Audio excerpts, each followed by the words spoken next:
और जब आपके यहाँ लोकल में कहते हैं लोकल शब्द बड़ा खराब होता है, लोकल शब्द आज के दिन सबसे बेहतर सिद्ध हुआ है।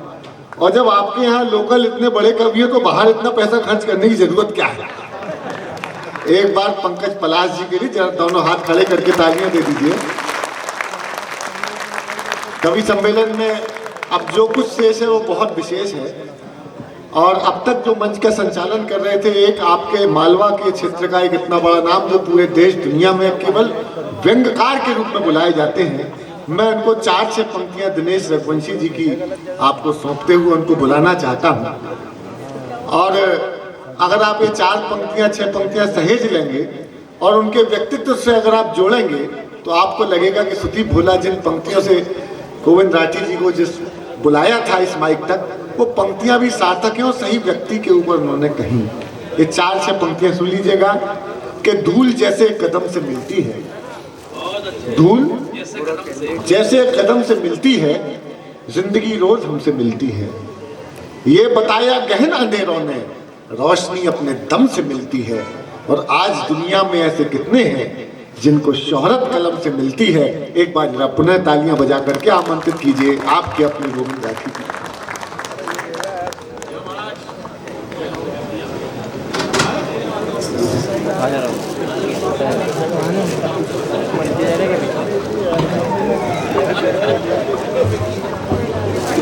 यार ये लंबा है, मुझे बुलाने ही संतने को था। हालांकि मेरी जितनी बात थी उतना तो काम मैं यहाँ से कर चुका हूँ। ये मन है सुनने का थोड़ा बहुत, तो एक बार ताली वाली बजा के मुझे भी बता दो यार। मेहनत तो मैंने भी, हाँ थोड़ा सा आप भी जागरूक होना। लेकिन भाई पंकज पलाश ने कमाल कर दिया, लाजवाब, क्या शायरी की उन्होंने। और वो भारत तेरे टुकड़े होंगे इंशाअल्लाह। देखो ये गजलकार हैं, व्यंग्यकार में हूं, इन्होंने अपने हिसाब से बात की।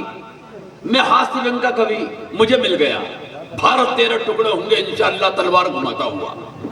मैंने आवाज लगाई, मैंने कहा यहाँ।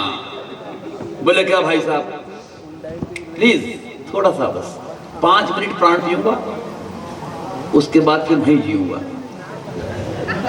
वहां वो नक्शा बनाने वाले बैठे हैं। हाँ वो मालूम मेरे को, वो काट रहा है अभी भी। तो सर मैं हास्य व्यंग का कवि, मुझे मिल गया भारत तेरा टुकड़ा होंगे इंशाअल्लाह तलवार घुमाता हुआ। मैंने आवाज लगाई, मैंने कहा यहाँ। बोले क्या भाई साहब, मैंने कहा क्या करेगा विपिन जी। बोले भारत के टुकड़े। मैंने कहा मूर्ख, वो काम करना चाहता है जो हम 75 बरस पहले कर चुके हैं। बात अच्छी थी ये, लेकिन कोई बात नहीं, आगे आगे मौके आएंगे, कोई ताली की जरूरत नहीं, आगे आएंगे, इसी में आएंगे। मैंने कहा वो काम करना चाहता है जो 75 बरस पहले कर चुके हैं। अभी मैंने कहा एक बात बता, 500 रुपए कमाना चाहता है? तो उसने तलवार मेरे पांव पे रख दी। बोले हाँ भाई साहब। मैंने निकाला जेब से 2000 का नोट, मैंने कहा ये ले। बोले भाई साहब ये तो 2000 है। मैंने कहा 500 तू रख, 1500 मुझे वापस दे। बोले भाई साहब क्या बात कर रहे हो, 1500 रुपए मेरी जेब में होते तो क्या मैं भारत के टुकड़े करता?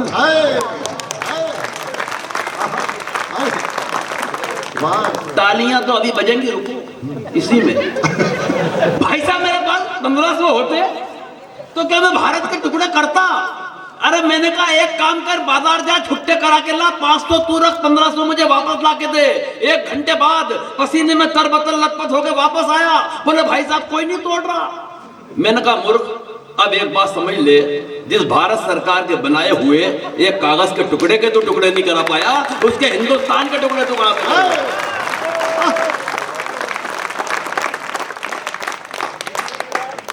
ऐसे भी समझा सकते हैं, कोई जरूर थोड़ी गजल लिख के समझा। सही साउंड बढ़िया, साउंड तो बहुत अच्छा है। लेकिन जितने मोहब्बत से आप लोग सुन रहे हैं, फुर्सत निकाल के इतने लोग कविता के लिए आए हैं, मैं आपको इसलिए प्रणाम करता हूं कि मैंने जैसा सुना था कि आगर में कविताएं सुनी जाती है, वरना मेरे भाई फुर्सत किसी के पास नहीं है। सच कह रहा हूं, महानगरों की तो हालत ही खराब है। पिछले दिनों मुंबई नीलेश जी कवि सम्मेलन में गया, कवि सम्मेलन के अगले दिन जुहू बीच पे घूमने चला गया। मैंने देखा एक महिला एकांत में दहाड़े मार के रो रही। मैं उस महिला के पास गया, सहानुभूति पूर्वक तरीके से उसके कंधे पे हाथ रखा। मैंने कहा बहन जी क्या बात है, क्यों रो रही हैं? तो वो उछल के खड़ी हो गई, आंसू पोंछ लिए, बोला कुछ नहीं भाई साहब, पिछले महीने पति ने मारा। मैंने कहा पिछले महीने मारा और आप आज रो रही हैं? बोले भरोसा नहीं मिली। मैं कहना यह चाहता हूं कि महानगरों में रोने की फुर्सत नहीं है, मगर आप हंसने के लिए फुर्सत निकाल के आए हैं, मैं आपको प्रणाम करता हूं। सही बता रहा हूं सरिता जी, और फुर्सत का वाकई आलम है। एक दिन मेरी पत्नी अपने काम में व्यस्त, मैं अपने काम में व्यस्त, न उसे फुर्सत न मुझे फुर्सत। अचानक उसने मेरी तरफ कोई काम उछाला। मैंने कहा देख, आज काम मत बता देना, आज मुझे मरने की फुर्सत नहीं है। मेरे अंदाज में पलट के बोली, आज मर भी मत जाना, मुझे रोने की फुर्सत नहीं है।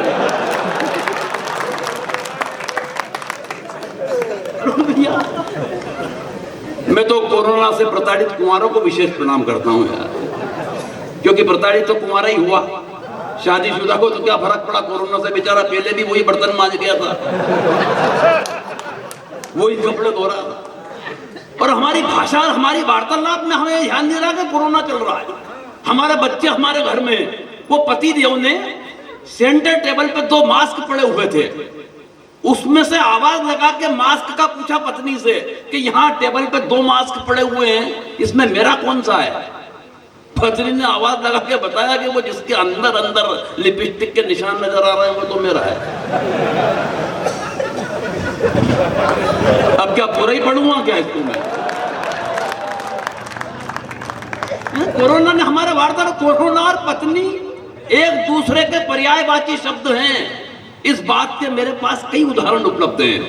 अच्छा, दोनों ही बीमारियां घोर प्रहारक, एक संक्रामक दूसरी आक्रामक। दोनों में से किसी के मुंह न लगो तब तक ही आप सुरक्षित। मुंह लगे कि लोअर बर्थ कैंसिल, ऊपर की आरक्षित। दोनों ही बीमारियां शेर की सवारी है। खर्च कोरोना से ब्रेकअप का हो या पत्नी से ब्रेकअप का, भगवान कसम बहुत भारी है। और अब जरा ठहाकों की महफिलें सजे और तालियां तो बस मेरे इस शोध पर बजे कि बीमारियां दोनों ही हमने बड़े दिल से सहेजी है। और एक पंक्ति में हास्य व्यंग दोनों आ जाए तो आपका ठहाका चाहता हूं, बीमारियां दोनों ही हमने बड़े दिल से सहेजी है। एक सांस से आती है और एक सांस ने भेजी है। दिक्कत ही आ रही है, लेकिन ऐसा नहीं है कि इस बीमारी से पार पाने का मैंने कोई इलाज नहीं किया। मैं बाकायदा अपने ससुर जी के पास पहुंचा, उनके पांव पकड़ लिए। मैंने कहा ये क्या आइटम थमाया है, जिंदगी दुश्वार करके रख दी है, परेशान करके रख दिया है। भाई साहब मुझे कोने में ले गए, मुझे एक पंक्ति बोली उन्होंने, मैं अपना सारा दुख दर्द तकलीफ सब भूल गया। उस एक पंक्ति के बाद सब भूल गया और मुझे उनसे सिंपैथी हो गई। मुझे कोने में ले जाके बोले, बेटा मेरी सोच, मेरे पास तो इसकी भी मान। तालियां कमा रही हैं आपकी। अभी दिनेश मुझसे पूछा था, भाई साहब पत्नी इज्जत नहीं करती, क्या कारण है? मैंने कहा भाई ये तो नहीं मालूम कि नहीं क्यों करती, लेकिन ये बात तो ना मुझसे पूछ के जो मुझे इज्जत प्रदान करी है, मेरी 7 पीढ़ी तेरी कर्जदार रहेगी दिनेश, भगवान कसम। अरे बोला भाई साहब क्या मजाक कर रहे हो, आपकी भी नहीं करती क्या? मैंने कहा देख दिनेश, ऐसा है अगर हिंदुस्तान में रुपया कहीं पे गिरता है तो वो हर प्रांत में उसकी गिरावट अलग अलग नहीं आती। बोले भाई साहब मजाक मत करो, सच बताओ क्यों नहीं करती? मैंने कहा देख दिनेश, सही बात तो ये है कि जब लड़की अपना मायका छोड़ के ससुराल में आती है, बाप को छोड़ के आती है पिताजी को, तो बदले में उसको ससुर साहब मिलते हैं। माँ को छोड़ के आती है, बदले में सासू माँ मिलती है। भाई को छोड़ के आती है, बदले में देवर मिलता है। बहन को छोड़ के आती है, बदले में ननद मिलती है। मगर ऐसा क्या छोड़ा कि तू और मैं पल्ले पड़े? बोले भाई साहब ऐसा तो कुछ भी नहीं छोड़ा। मैंने कहा एक बात समझ ले फिर कि फोकट में जो चीज मिली उसकी इज्जत कौन करेगा?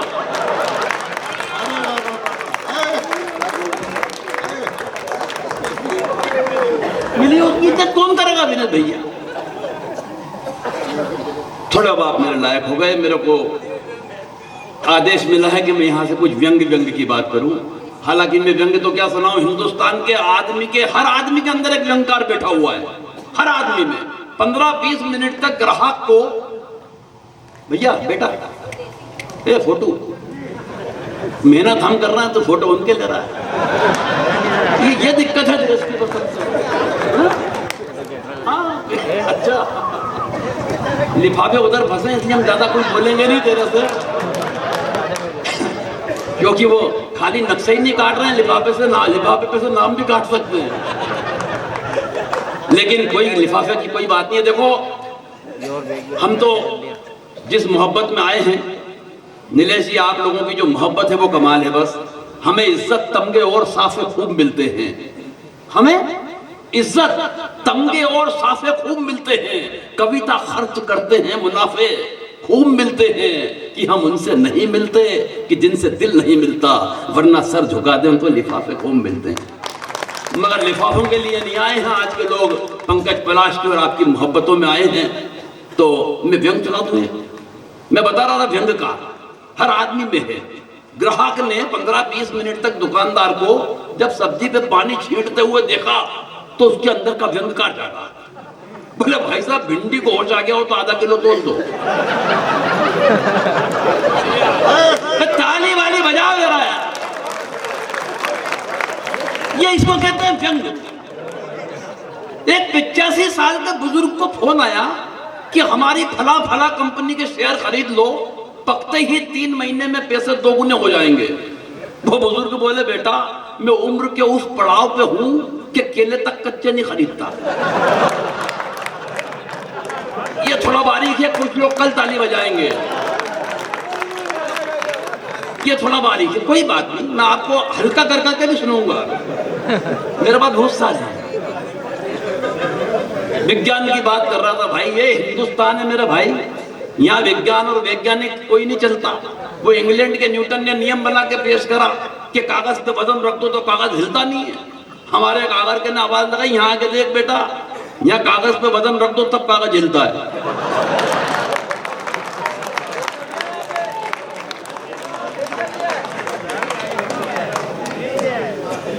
अब व्यंग सुन लो एक, हालांकि मेरा काम हो गया लेकिन व्यंग सुन लो। व्यंग के बड़े कवि, हाँ दिनेश बहुत खुश है तू आज, जानता हूं मैं तू बहुत जम गया, लेकिन कमाल है यार इसके मतलब कवि सम्मेलन में इसकी मौजूदगी जो है कवि सम्मेलन की सफलता का मापदंड है, बिल्कुल खरा उतरता है यार। व्यंग सुनो आप कि एक भैया बहुत ही गहरे उलझे हुए हो तू बेटा उनके फोटो ले क्यों नहीं रहा है? जब वो बार बार कह रहे हैं तो खींचते ना, लो खिंचवा लो आप, लेट जाओ आप, वो 2 बार में ले लेगा, आप खिंचवाओ आप। क्या मतलब है भैया, फोटो खिंचवा दो उनका यार, तो मैं थोड़ा इधर से मेरा काम कर लूँ, हो जाएगा। सुनो व्यंग सुनो यार, बस खाली जो है एक एक पंक्ति ध्यान से सुन लेना तो व्यंग हो जाएगा। एक दिन खुल गए शहर के भाग हमारे, एक मंत्री जी शमशान घाट के उद्घाटन के लिए पधारे। उद्घाटन की पहली रस्म पूरी कराई गई, एक जलते हुए मुर्दे को बुझाकर मंत्री जी के हाथ से अग्नि दिलाई। ये अग्नि में जब तक भी दे सकता हूं जब तक सब मिलके नहीं बजा लो, इसको झुलस भी सकता हूं मैं, तो मैंने कई मुर्दे झुलस दिए, एक घंटे तक मैं हिला ही नहीं हूं। एक जलते हुए मुर्दे को बुझाकर पंडित जी के हाथ से, मंत्री जी के हाथ से अग्नि दिलाई गई। इस घटना से कम एक बात का तो पता चलता है कि आदमी का नसीब खराब हो तो वो मरने के बाद भी भुगतता है। आदमी का नसीब खराब हो तो वो मरने के बाद भी भुगतता है। पंडित जी ने कहा श्रीमान कृपया क्या इस दिशा में आकर अग्नि दिखाएंगे? और व्यंग की अगली पंक्ति पे ये नहीं कहूंगा साहब के ताली बजाना, एक दावा करता हूं पीछे तक के लोगों के ताली रोक के बताना। एक हाथ से दूसरे हाथ को पकड़ लेना कि न बजे, लेकिन अगर दूसरा हाथ पहले हाथ से हाथ छुड़ा ले कि नहीं बजानी पड़ेगी, तो फिर पूरे सदन की देखना चाहता हूं। एक पंक्ति व्यंग की आपके हवाले करता हूं, बैजनाथ बाबा की नगरी में पंडित जी ने कहा श्रीमान कृपया कृपया क्या इस दिशा में आकर अग्नि दिखाएंगे? मंत्री जी भन्नाकर बोले, आग कहां और कैसे लगानी है मुझे क्या आप समझाएंगे?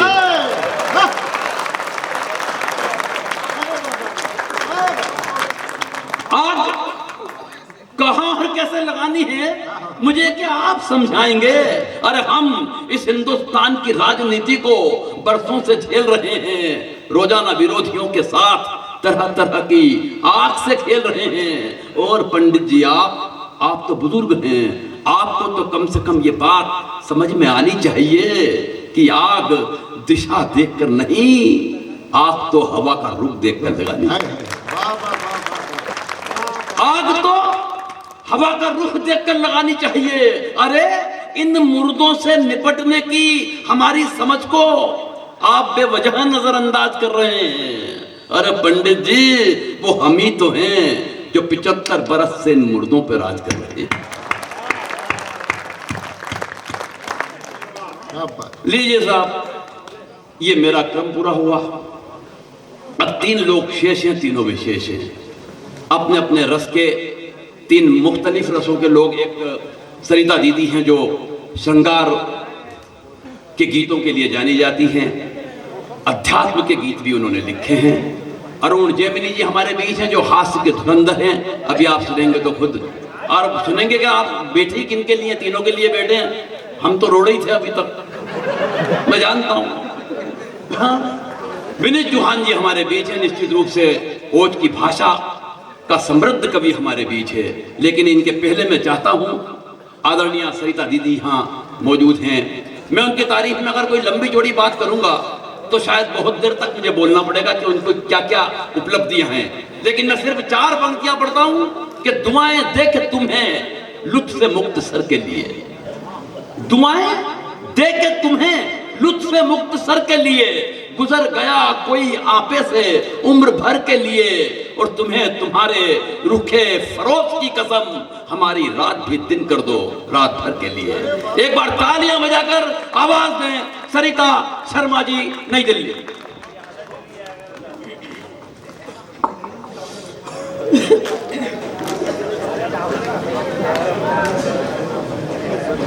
अद्भुत तरीके से आप लोग सुन रहे हैं।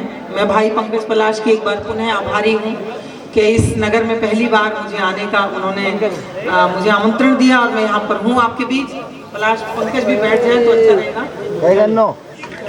कोशिश करती हूँ कि कुछ बहुत अच्छा आप लोग सुन चुके हैं, हर रस आप तक पहुँच चुका है, लेकिन मैं भी चाहती हूँ कि बड़ी दूर की याद है तो आपसे थोड़ी ऊर्जा लेकर जाऊँ। पहली 4 पंक्तियाँ पढ़ती हूँ और जांचती हूँ अपने आप को भी और आपको भी, देखना चाहती हूँ कि कितनी देर मुझे आपके बीच रहना है। एक बार आग्रह बस इतना है कि पहला मुक्तक यदि आपके दिल तक पहुंचे तो मुझे पहले मुक्तक पर भरपूर आशीष दीजिएगा ताकि मैं आगे पूरे मन से पढ़ सकूं। 4 पंक्तियां पहले जिम्मेदारी के एहसास की बांट रही हूं। मुमताज बिल्कुल सही कह रही थी, थोड़े से बंधु इधर बैठे हुए हैं और थोड़े से सामने और इधर अच्छी संख्या में बैठे हुए हैं, लेकिन सामने जब श्रोता होते हैं तो आनंद कुछ और होता है। आपसे आग्रह यह है कि मुझे एहसास कराइएगा कि आप सब तक मैं पहुंच रही हूँ। 4 पंक्तियां पढ़ती हूँ, सुनिएगा। 4 पंक्तियां जिम्मेदारी के एहसास की, दायित्व बोध की 4 पंक्तियां। सुनना गोविंद, बहुत दिन बाद सुन रहे हैं आप भी मुझे, सुनिए। सपनों के नशे मन को फिर एक बार सजाना, सपनों के नशे मन को फिर एक बार सजाना, होली दिवाली ईद भी मिलजुल के मनाना। जो देश पर शहीद हुए उनकी याद में, अगर हो सके तो एक दिया तुम भी जलाना, अगर हो सके तो एक दिया तुम भी जलाना, तुम भी जल। बहुत अच्छे, बहुत शुक्रिया। 4 पंक्तियां और पहुंचाती हूँ, शुभकामनाओं की पंक्तियां कि जय भारती जय हिंद हर एक जन कहे सदा, जय भारती जय हिंद हर एक जन कहे सदा, गंगो जमन की धार ये पावन बहे सदा।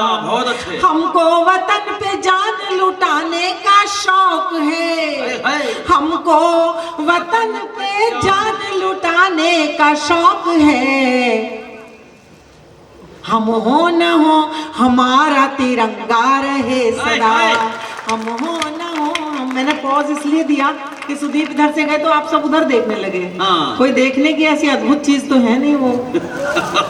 एक अच्छे खासे बस इंसान है, जैसे बहुत सारे आप लोग हैं। 4 पंक्तियां और पढ़ते हूँ, सब सुनिएगा। 4 पंक्तियां, बहुत अच्छी कविता। अमन भाई ने, खैर पूरे देश में हिंदी काव्य जगत में उनकी पंक्तियां प्रसिद्ध हैं। राम पर जो गीत उन्होंने लिखे हैं वो बहुत बहुत सुने जाते हैं मन से। राम कथा के संदर्भ में आज की स्त्री कुछ कहना चाहे तो शायद ये कहेगी जो मैं कहने जा रही हूँ। मेरे साथ रहिएगा, सुनेगा। कि खुद अपनी भावनाओं को संन्यास न देना, बहुत अच्छे। खुद अपनी भावनाओं को संन्यास न देना, जीवन में कभी प्रेम को उपहास न देना। तुम राम बन भी जाओ तो दुनिया के वास्ते, तुम राम बन भी जाओ तो दुनिया के वास्ते, सीता को दोबारा कभी वनवास न देना, सीता को दोबारा कभी वनवास। और बहुत अच्छे। मैं यहाँ बैठी हुई देख रही थी, आप सब मत देखना, अभी अभी आसमान पर बहुत खूबसूरत चांद निकला हुआ है, तो मुझे मेरी 4 पंक्तियां याद आ गई। सुनिएगा। क्या बात है। कि वो चांद का दीदार भुलाया नहीं जाता, वो चांद का दीदार भुलाया नहीं जाता, फिर ईद का त्योहार भुलाया नहीं जाता। ताउम्र का सकता है चुभन बन के जिगर में, ताउम्र का सकता है चुभन बन के जिगर में, पहली नजर का प्यार भुलाया नहीं जाता, भुलाया नहीं जाता। अभी तक मैं आपसे जुड़ने की कोशिश कर रही थी। मेरे कुछ मित्र जो आगे बैठे हुए हैं पहली पंक्ति में, आपका भी मैं ध्यान चाहती हूँ। सुनिएगा। मैंने पिछले दिनों विनीत भाई कुछ पंक्तियां कही संचालन के लिए, वो मैं कहना चाहती हूँ, आप सबसे भी आग्रह करना चाहती हूँ, क्योंकि अब मैं अपना मूल काव्य पाठ पर आना चाहती हूँ। अभी तक मैं आप तक पहुंचने की कोशिश कर रही थी। सुनिएगा। मैंने कहा कि दिल तक पहुंची बातों का प्रतिदान सुनिश्चित करना। क्या पंक्ति है। दिल तक पहुंची बातों का प्रतिदान सुनिश्चित करना, शब्द शब्द का हो पूरा रसपान सुनिश्चित करना। और आप सभी से हम कवियों का सिर्फ निवेदन इतना कि काव्य मंच पर कविता का सम्मान सुनिश्चित करना। बहुत अच्छा है। जैसी भी टूटी फूटी कविता मेरे पास है, जिसके कारण मुझे पूरी दुनिया में इतना मान सम्मान स्नेह मिला है, वो लेकर आपके बीच हूँ। तो मैं वो 4 पंक्तियां पढ़ रही हूँ मित्रों, जो मंत्र की तरह मेरे भीतर कहीं गूंजती हैं, जो मेरी पहचान की पंक्तियां बन गई कहीं, जिन्होंने मुझे एक छोटी सी पहचान दुनिया में, कविता की दुनिया में दिलाई। वहां से आरंभ कर रही हूँ। पूरे मन से सुन लीजिएगा, बहुत मन से पढ़ रही हूँ। बहुत अच्छे, बहुत अच्छे।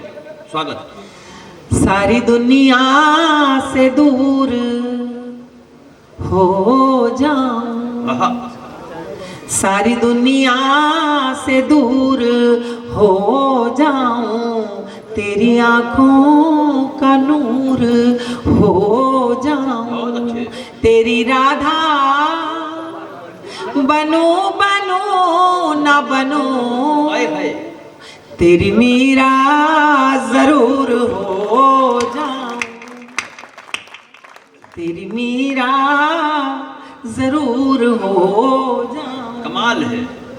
धर्म का अर्थ धाम से पूछो, धर्म का अर्थ धाम से पूछो, प्रेम का अर्थ श्याम से पूछो, कितने मीठे हैं बेर शबरी के, पूछना है तो राम से पूछो, पूछना है। मंच पर थोड़ी सी हलचल है, मैं आग्रह कर रही हूँ आप लोगों से भी कि थोड़ा सा, मैं बड़ी चाहती हूँ कि मेरी पंक्तियां पहुंचे, और बहुत अच्छा आप लोग सुन भी रहे हैं। एक बार थोड़ी सी तालियां बजा दीजिए। और मेरा आग्रह ये है कि कोई हलचल होती भी रहे तो आप कविता से जुड़े रहे। सुनिएगा। कि वो ही धरती में वो ही व्योम में है, वो ही धरती में वो ही व्योम में है, वो दशानन के हर विलोम में है, ईंट पत्थर के घर में खोजते हैं, राम हम सब के रोम रोम में है, राम हम सब के रोम रोम मुँह में है और प्राण को प्रीत से संवारो। तो आप सब कहीं ना कहीं अपने जीवन के किसी न किसी लक्ष्य के प्रति लगे हुए होंगे अपने काम में। मेरी ये पंक्तियां साथ रखिएगा, आपको कोई लक्ष्य असंभव नहीं रह जाएगा। सुनिएगा, बहुत अच्छे। कि प्राण को प्रीत से संवारो तो तुम अहंकार मन के मारो तो श्याम वैकुंठ छोड़ आएंगे, द्रौपदी की तरह पुकारो तो द्रौपदी की तरह। आप सब भी साथ आए।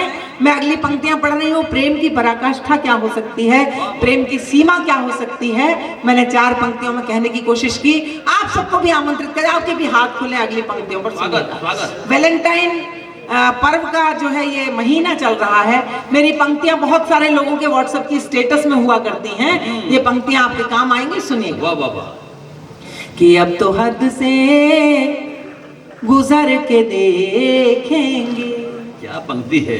अब तो हद से गुजर के देखेंगे, कुछ नया काम करके देखेंगे, जिसकी बाहों में जी नहीं पाए उसकी बाहों में मर के देखेंगे, उसकी बाहों में।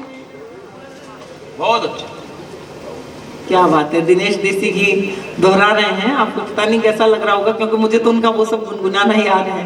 इतना अच्छा उन्होंने पढ़ा, पहली बार मिली हूँ उनसे।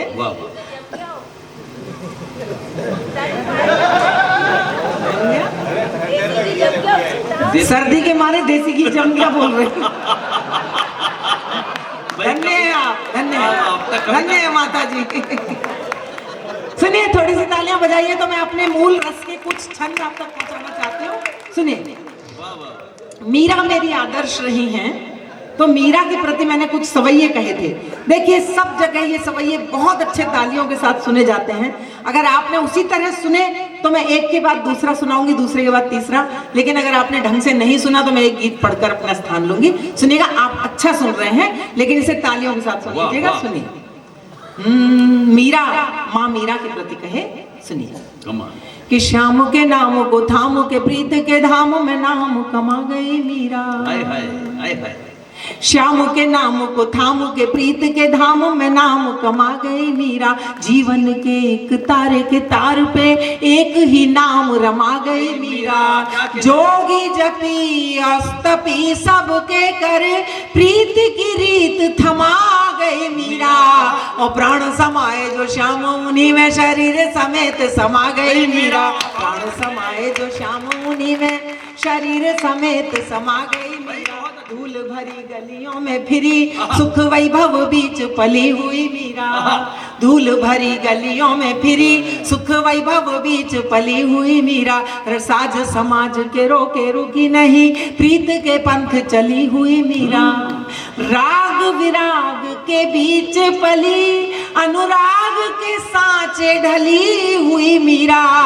मोहन मोहन गाती हुई मन मोहन की मुरली हुई मीरा। मोहन मैं आपके चरण स्पर्श कर रही हूँ यहीं से। सबसे अच्छी तरह से प्रतिक्रिया आपकी आ रही है सामने और सभी बहुत अच्छा सुन रहे हैं। लेकिन मैं चाहती हूँ कि और खुले आप। मैं होली का एक छंद पढ़ना चाहती हूँ। होली आने वाली है और आपने अगर छंद बहुत अच्छे से सुना तो एक बेशकीमती गीत का कुछ टुकड़ा आपको होली का सुनाऊंगी। अगर आपने छंद अच्छे से सुना, हल्की सी ब्रजभाषा का स्पर्श है उसमें, आपको समझ में आएगी। सुनिएगा, ये गीत बहुत मन से सुना जाता है, मेरा मन बन गया है। लेकिन अगर आप अच्छे से सुनेंगे मैं तभी सुनाऊंगी। सुनिएगा, पहले घनाक्षरी पढ़ रही हूँ। बरसाने की गोपियां भगवान कृष्ण को आमंत्रण कर रही हैं होली खेलने के लिए, और किस चुनौती के साथ आमंत्रित करती हैं वो देखिएगा। के अयो रे तू होरी के खिलाड़ी पिचकारी लेके, देखेंगे अनाड़ी है के सांचो ही खिलाड़ी है। समझ में आ रहा है? अयो रे तू होरी के खिलाड़ी पिचकारी लेके, देखेंगे अनाड़ी है के सांचो ही खिलाड़ी है। गोपिन के दल से तू जीत पावे तो है जाने, वैसे तो सुनी है श्याम गिरिवर धारी है। और जसोदा के लाल फिर करियो मलाल मते, होरी न में होरी एक बरसाने वाली है। और छोरन में छोरा जैसे नंद जी को लाल, और गोरी न में गोरी वृषभानु की दुलारी है। छोरन में छोरा जैसे नंद जी को लाल, और गोरी न में गोरी वृषभानु। बहुत अच्छा सुना आपने। मैं उस होली वाले गीत के एक दो बंद आपको उपहार के रूप में सौंप कर, एक मेरी रचना है जो इन दिनों बहुत अच्छी सुनी जा रही है, माँ के विषय में। भाई पंकज पलाश ने भी पढ़ा, वो गीत पढ़कर मैं अपना स्थान लूंगी। लेकिन उससे पहले होली के गीत के लिए थोड़ी सी तालियां बजाइए। इस बहाने रंग के छींटे आप तक पहुंचे, क्योंकि होली का कोई जिक्र अभी तक मंच से उस तरह कविता में नहीं हुआ है। सुनना भैया, तुमने अगर नहीं सुनी है तो सुनो ये गीत। इसके कुछ टुकड़े सुना रही हूँ, छोटे छोटे अंश थोड़े से सुना रही हूँ, सुनिएगा और जुड़कर सुनिएगा। एक छोटी उम्र की गोपी भगवान कृष्ण को होली के बहाने अपने प्रेम का संदेश देना चाहती है, अपना प्रस्ताव देना चाहती है, जो प्रपोजल कहते हैं। प्रपोज डे निकला है शायद आजकल में, आज है बता रहे हैं। तो वो गोपी का प्रपोजल देखिएगा, गोपी किस तरह प्रपोज करना चाहती है भगवान कृष्ण को। ये जो हमारे मित्र हैं, एक बार तालियां बजा दीजिए तो मैं मन से गीत पढ़ना चाहती हूँ। सुनिए, बहुत बहुत प्यारा गीत है वो मुझे, और मैं उसे बड़ा सोच समझकर आपके बीच रख रही हूँ, हर जगह पढ़ती नहीं हूँ। सुनिए।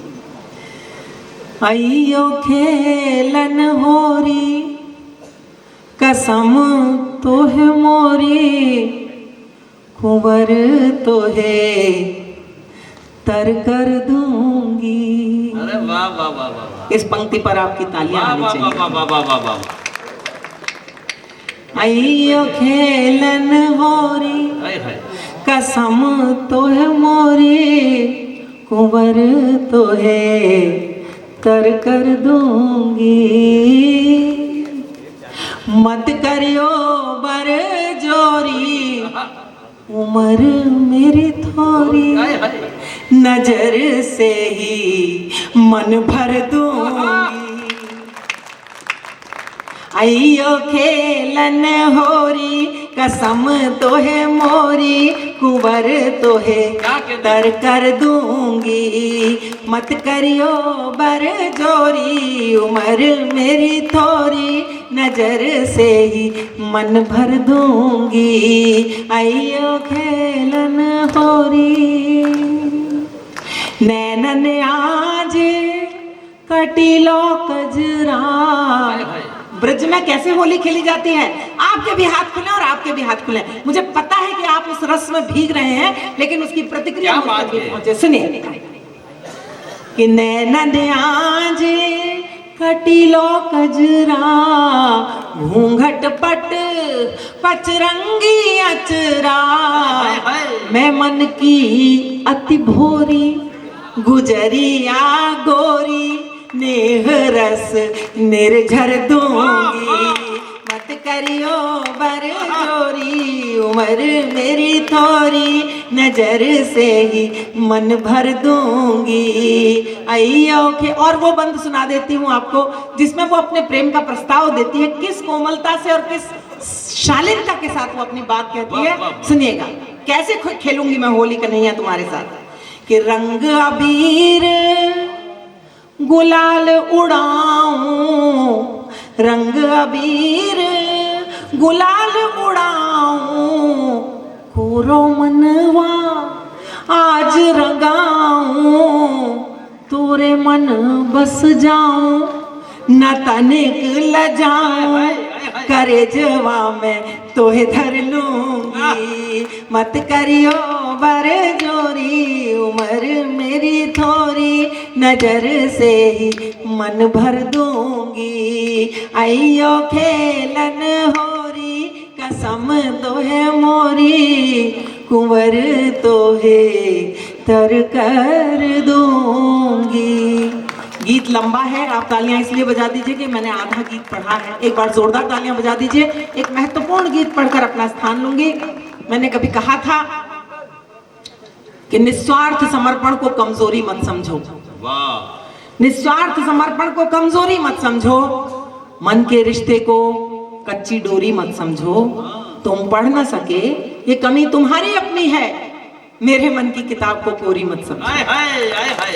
मेरे मन की किताब को कोरी मत समझो। बहुत कुछ बदल गया। जब हम छोटे थे तो हमारा वार्तालाप, हमारा व्यवहार अपने माता पिता के साथ जैसा होता था, आज के बच्चों का बिल्कुल दूसरी तरह का वातावरण है।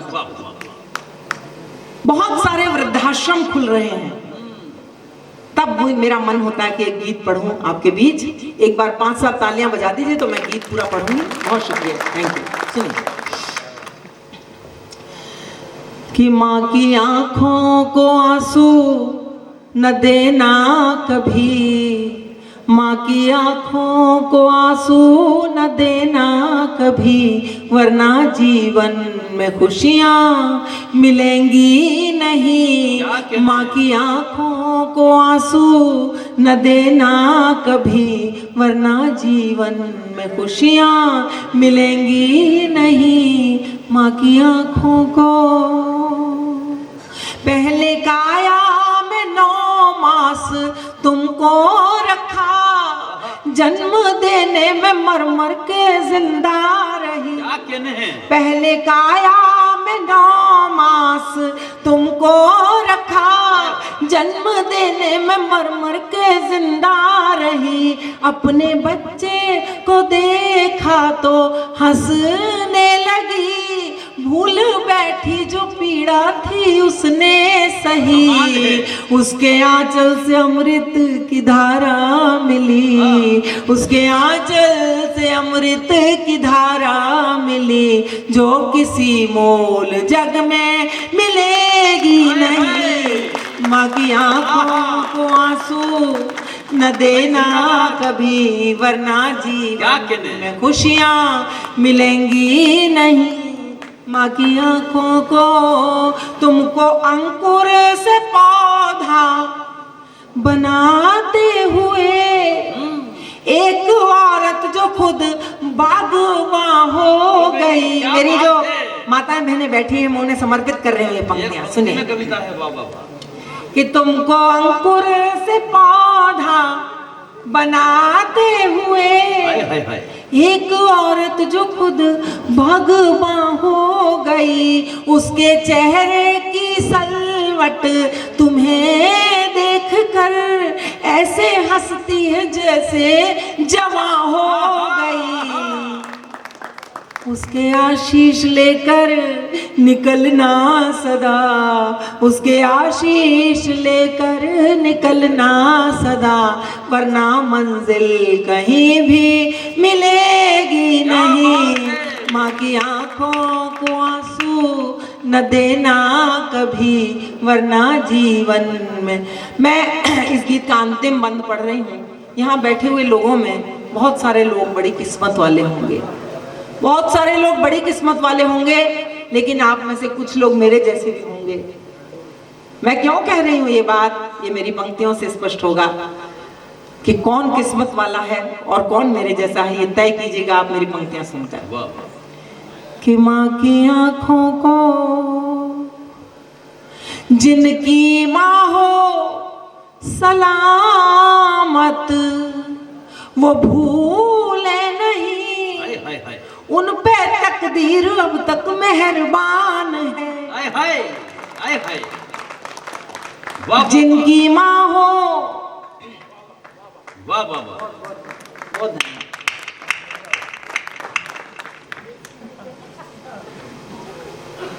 जिनकी माँ हो सलामत, वो भूले नहीं, उन पे तकदीर अब तक मेहरबान है। माँ है घर में तो मंदिर है घर आपका, माँ की ममता तो ईश्वर का वरदान है। उसके दामन में कांटे न भरना कभी, उसके दामन में कांटे न भरना कभी, वरना आंगन में कलियां खिलेंगी नहीं। माँ की आंखों को आंसू न देना कभी, वरना जीवन में खुशियाँ मिलेंगी नहीं। उसके आंचल से अमृत की धारा मिली, जो किसी मोल जग में मिलेगी नहीं माँ की आंखों को। बहुत बहुत आभार आप सभी का, बहुत बहुत।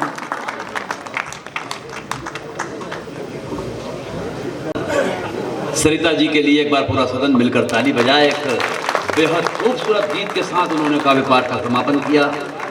माँ की आंखों को आंसू न देना कभी। मैं उनकी पूरी कविता पे 4 पंक्तियों का एक गुलाल का छींटा डालता हूँ। जमाने भर में उसकी कोई औकात नहीं रहती, जमाने भर में उसकी कोई औकात नहीं रहती, आदमी होकर भी उसकी आदमी जात नहीं रहती, और बड़ा बदनसीब होता है वो शख्स दुनिया में माँ जिंदा होकर भी जिनके साथ नहीं रहती।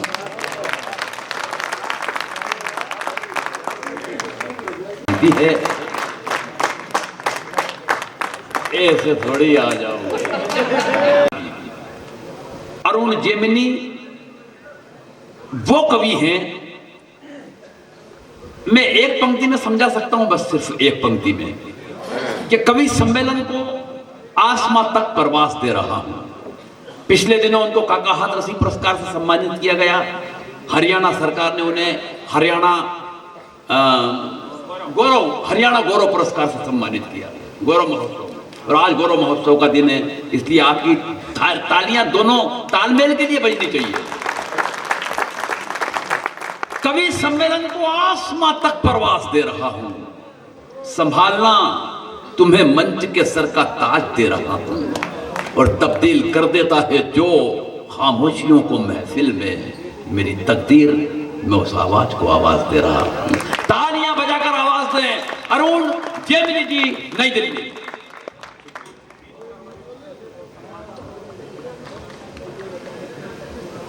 सागर के शानदार श्रोताओं को प्रणाम करता हूँ। कितने मन से आपने कविताएं सुनी हैं। निश्चित रूप से आज का ये कवि सम्मेलन कमाल है। इतनी अच्छी अच्छी कविताएं सुनने को मिली हैं। वीडियो कॉल मिलाया, लेकिन उसने फोन ही नहीं उठाया। थोड़ी देर बाद लैंडलाइन पर उसका फोन आया। बहुत अच्छे। मैंने फोन ना उठाने की शिकायत की तो उसने समझाया, देखो सारे ब्यूटी पार्लर बंद हैं। अपना चेहरा नहीं दिखाऊंगी, मैं भी भाभी जी की तरह चुड़ैली लग रही हूँ, इसलिए वीडियो कॉल नहीं उठा।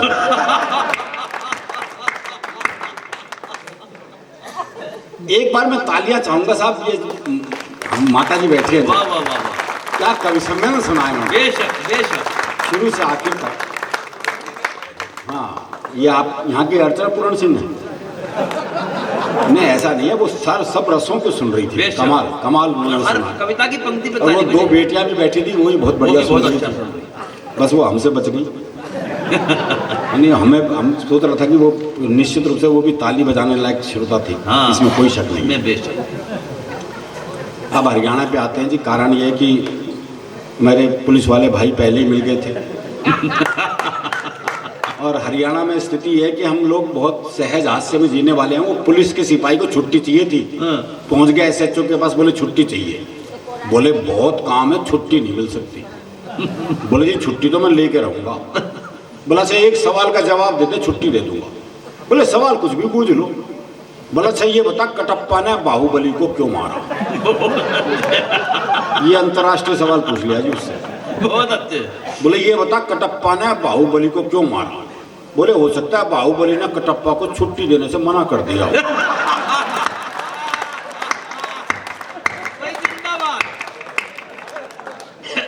इस सहज हास्य में जीने वाले लोग हैं, कमाल है। बहुत मस्त मामला है। हास्यरस भी रहते हैं, मन का साफ होता है ना, जो मन में वो जबान पे। थोड़ा सा हरियाणा से आपका परिचय करा दूं। एक तो जैसे वृद्धाश्रम का गीत सुनाया उन्होंने भी, सरिता जी ने।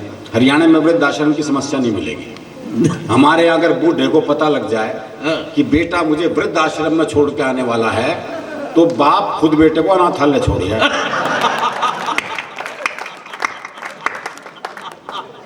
ऐसा गीत नहीं गावा वो।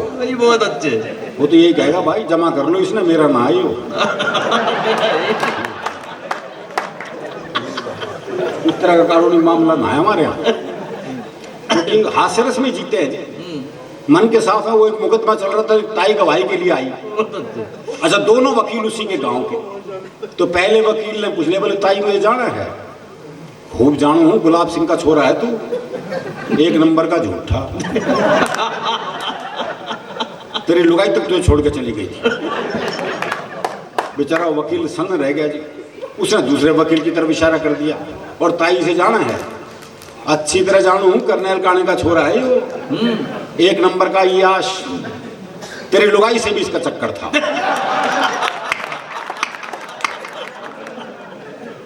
भाई साहब, जज ने कोर्ट स्थगित की। अपने चैम्बर में क्या दोनों वकील बुलाए, बोले खबरदार ताई से मेरे बारे में कुछ पूछ लिया। इतना साफ मामला है, और ये साफ मामला रहना भी चाहिए। कहते हैं डर के आगे जीत है। हमारे यहाँ तो डर के आगे भी हाथ से रसी है। वो एक चौधरी रात को सुनसान जंगल से जा रहा था। सामने से एक 41 साल की महिला, सफेद साड़ी पहने, बाल बिखराए, हाथ में दीप जलाए, कहीं दीप जले कहीं दिल टाइप गाना गाती आ रही थी। पास आके बोली मैं चुड़ैल हूँ। तो चौधरी बोला फिर चिपटती क्यों ना।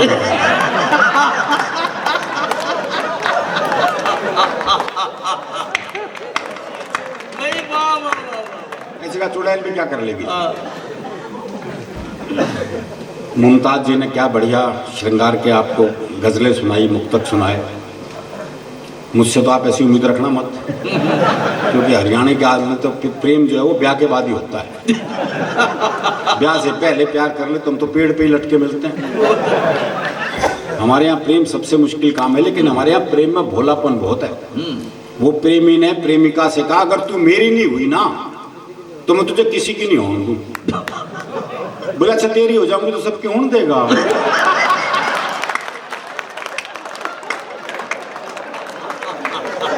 वही जिंदाबाद। ताली कम बजा रहे हो यार, जरा एक बार मिलके बजाओ। आए हाय, ये भोलापन है भाई, ये भोलापन ही है यार, कमाल। तो हमारा प्रेम का मामला ऐसा ही है। वो एक की पत्नी मर गई तो उसने चित्रकार को बुलाया, बोले यार मेरी लुगाई का एक बढ़िया सा चित्र बना दे। बोले जी ऐसा चित्र बनाऊंगा चित्र बोल उठेगा। बोले फिर रहने दे।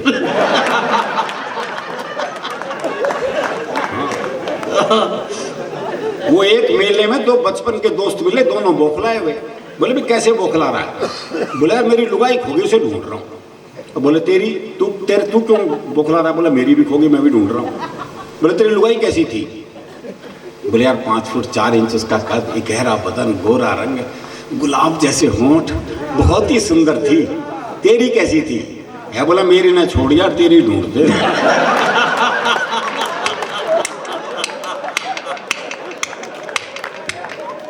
बहुत अच्छे।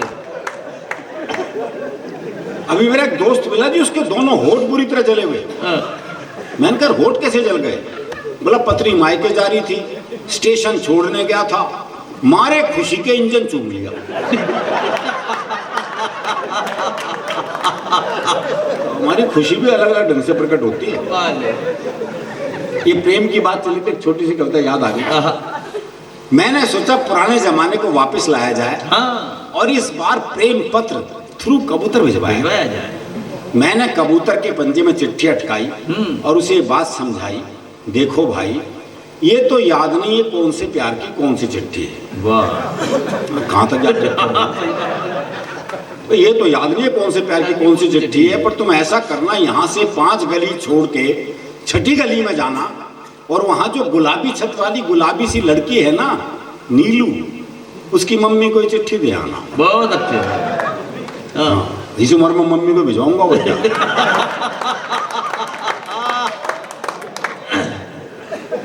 कबूतर बोला हे आदिकालीन युग के देवदास, इस युग में भी चिट्ठियों से आस। अब मैं ऐसी फालतू उड़ान नहीं भरता हूँ, मैं खुद अपनी कबूतरी को व्हाट्सएप करता हूँ। बहुत अच्छे। तो वो जमाने चले गए, पहले आदमी 5-5 पेज का प्रेम पत्र लिखता था, कितनी मेहनत होती थी, बाद में सिर्फ नाम ही बदलना होता था।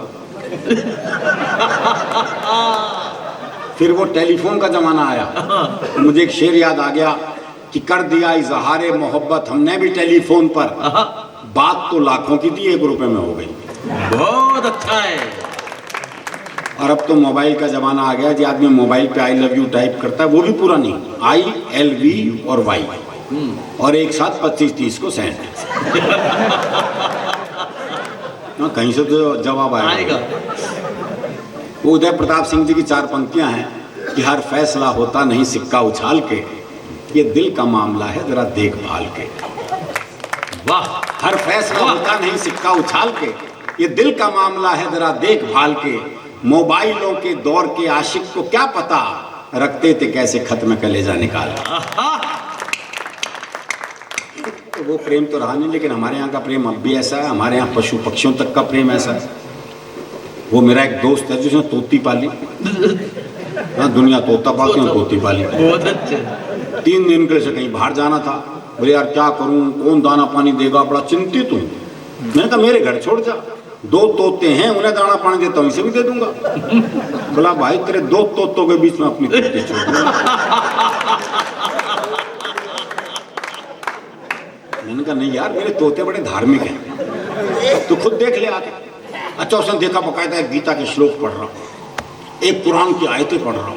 बोले बड़े धार्मिक है, खतरा नहीं है। उसने तोती छोड़ दी।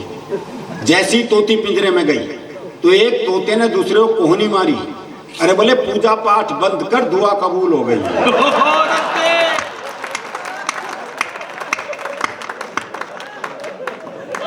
हमारे यहाँ तो पूजा पाठ भी क्या निकलेगा कोई भरोसा नहीं है, क्योंकि हम कितने धार्मिक है ये हमें पता है।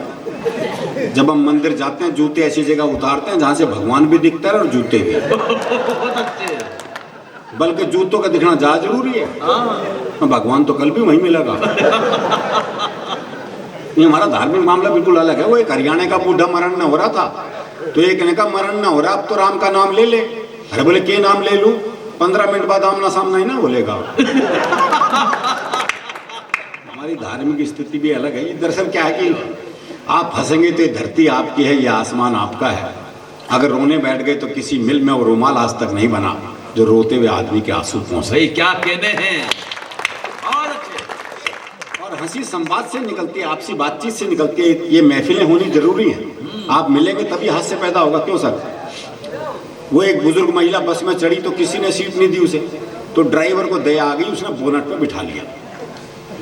थोड़ी देर बाद 30-35 साल की सुंदर सी महिला चढ़ी तो सारे सीट देने को तैयार, और वो महिला बैठने को तैयार नहीं। तो बुढ़िया बोनट पे से बैठी बैठी बोली, अरे बोले बैठ जा, कुछ साल बाद बोनट पे ही बैठना पड़ेगा।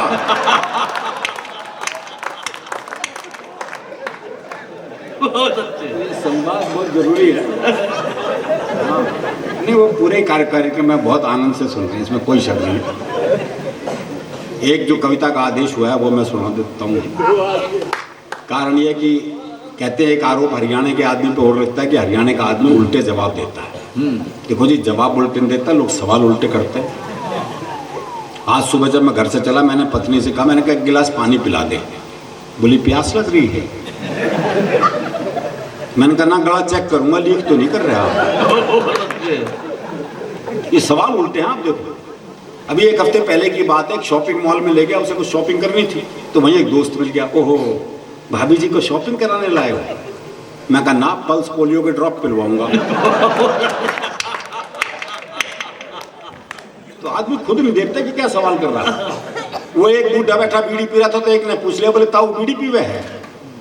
अब कायदे से ये सवाल गलत है। भाई जब तुझे दिख रहा है वो बीड़ी पी रहा है, तो ये फालतू का सवाल कर क्यों रहा है? फिर क्या हरियाणा का आदमी जवाब उल्टे दे है। ये बोले ताऊ बीड़ी पीवे है? बोले ना, अगरबत्ती सुलगाइए, धोख लगाऊंगा। वो एक चौधरी कुत्ते को घुमा रहा था, तो एक ने पूछ लिया, बोले चौधरी कुत्ते ने घुमावा है? बोले ना, ऊंट है, कद छोटा रह गया इसका।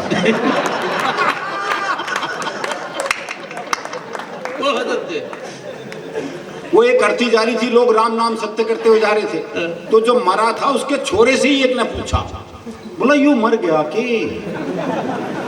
अजीब सवाल है जी। पर आपने देखा कि लोग ऐसे सवाल पूछते हैं। वो एक क्या था, प्लास्टर बंधा हुआ था, तो एक ने पूछ लिया, बोले हाथ में चोट लग गई कि? बोले ना, फैशन है। वो एक की भैंस कट गई रेल से, तो उसे रेलवे को मुकदमा कर दिया। तो जज ने इंजन ड्राइवर को बुलाया और पहला ही सवाल उससे ऐसा किया, बोले जब ये भैंस कटी तो ये पटरियों पे थी? बोले ना जी, खेत में चल रही थी। वो तो इंजन की नीयत खराब हो गई उसकी। हाय हाय। क्या करे भाई? तो जो मरा था उसके छोरे से एक ने पूछा, बोला यो मर गया के? बोले ना, बाजार घुमाने ले जा रहे हैं इसे। शाम को घर छोड़ देंगे। और तू कहे तो तेरे घर छोड़। वो एक आदमी घंटा घर से घड़ी ठीक करके उतर रहा था, तो एक ने पूछ लिया, बोले घड़ी खराब हो गई थी के? बोले ना, आंख कमजोर है, टाइम देखने गया था ऊपर। सवाल उल्टे हैं, पर इसमें भी कोई शक नहीं है कि हरियाणा का आदमी जवाब उल्टे देता है। इसमें भी कोई शक नहीं है, आप किसी से बात करके देख लो, जवाब उल्टे मिलेंगे। वो मैंने एक से कहा, मैंने कहा रोहतक जाना है। अरे बोले जा, मैंने क्यों रोक रखा है? अरे मैंने कहा सड़क रोहतक जाएगी क्या? बोले जी 30 साल हो गए, मैंने तो कहीं जाती देखी है। वो जवाब नहीं देगा आप। एक आभार मैं पंकज का व्यक्त करना चाहता हूँ भाई, पहले बीच में जरा। कारण ये कि मैं लगभग 42 साल से मंच पे हूँ, और आज पहली बार आगर आने का सौभाग्य मुझे मिला है, तो वो पंकज की वजह से। वाह वाह वाह।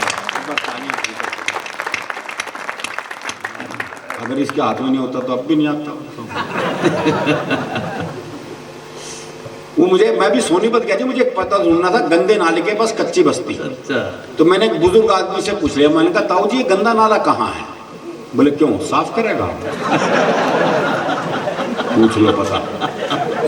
अच्छा, गंदा नाला तो मैंने सूंघते सूंघते ढूंढ लिया, और गंदे नाले का मुझे एक बस्ती भी दिखाई दे गई। तो मैंने एक बुजुर्ग महिला से पूछ लिया, माता जी कच्ची बस्ती यही है? बोली दीवार में सिर मार के देख ले। तो जवाब नहीं देगा। उसी के सौंदर्य पे एक शुद्ध हास्य की कविता है, बहुत आनंद की कविता है, कोई दिमाग लगाने की जरूरत नहीं। बहुत अच्छे। हाँ, मैंने लिखने में नहीं लगाया, तो आप सुनने में क्यों लगाओ? इस कविता के बाद हम विनीत चौहान जी को सुनेंगे। पुलिस को रंगरूटों का दस्ता चाहिए था नया। हरियाणा का राधे श्याम भी इंटरव्यू देने गया। इंटरव्यू में पूछा गया सिर्फ एक सवाल, और राधे ने बना दिया सवाल का बवाल। सवाल था, आप सेब खरीदने जाओगे तो 50 रुपए किलो के हिसाब से 100 ग्राम सेब के कितने पैसे देकर आओगे? ये आसान सा सवाल था जी, लेकिन इस आसान से सवाल को हरियाणा का आदमी कैसे बवाल बना सकता है, बस यही इस कविता का सौंदर्य है। आप सेब खरीदने जाओगे तो 50 रुपए किलो के हिसाब से 100 ग्राम सेब के कितने पैसे देकर आओगे? राधे बोला, अगर मैंने 100 ग्राम सेब के भी पैसे दिए तो पुलिस में भर्ती हो रहा हूं क्या इस्तेसे कराने के लिए?